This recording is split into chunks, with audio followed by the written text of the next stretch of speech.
సర్వేభ్య నమస్కార. జయ వీరబ్రహ్మజై గోవిందమామజీ. శ్రీమద్ విరాట్ పోతులూరి వీరబ్రహ్మేంద్ర స్వాముల వారి పాదపద్మములకు నమస్కరించుకుంటూ ఈరోజు మనం జగద్గురు శ్రీమద్ విరాట్ పోతులూరి వీరబ్రహ్మేంద్ర స్వాముల వారు చెప్పినటువంటి కాళికాంబ సప్తశతిలో ఒక పద్యం తెలుసుకుందాం.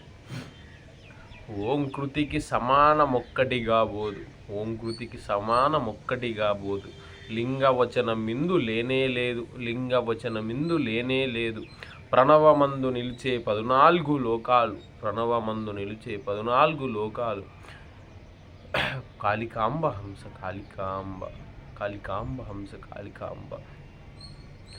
ఇక్కడ స్వామివారు ఏమని చెప్తున్నారంటే, ఓంకారం అనే శబ్దము కృతికి సమానం ఒక్కటిగా పోదు, సమానమైనది ఇంకొకటి లేదని, లింగవచనం విందు లేనే లేదు, స్త్రీ పురుష లింగ భేదములు ఈ ఓంకారానికి ఉండవు. 14 లోకాలు ఏవైతే ఉన్నాయో ఈ ఓంకారం నుంచే ఉత్పన్నమయ్యాయి.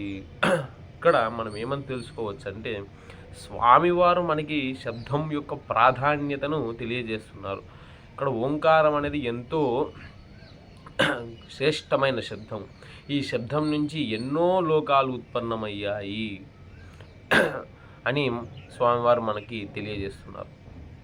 మరి ఈరోజు చెప్పినటువంటి ఈ పద్యము ఓంకారం గురించి ఎంతో చక్కగా అందరికి అర్థమైందని తెలుపుకుంటూ స్వస్తి. శతమానం భవతి శతాయు పురుష శతేంద్రియాయుష్యేవేంద్రియే ప్రతిష్టతి.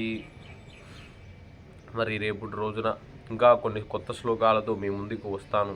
ఇంకా ఎన్నో కొత్త విషయాలను తెలుసుకుందామని తెలుపుకుంటూ స్వస్తి.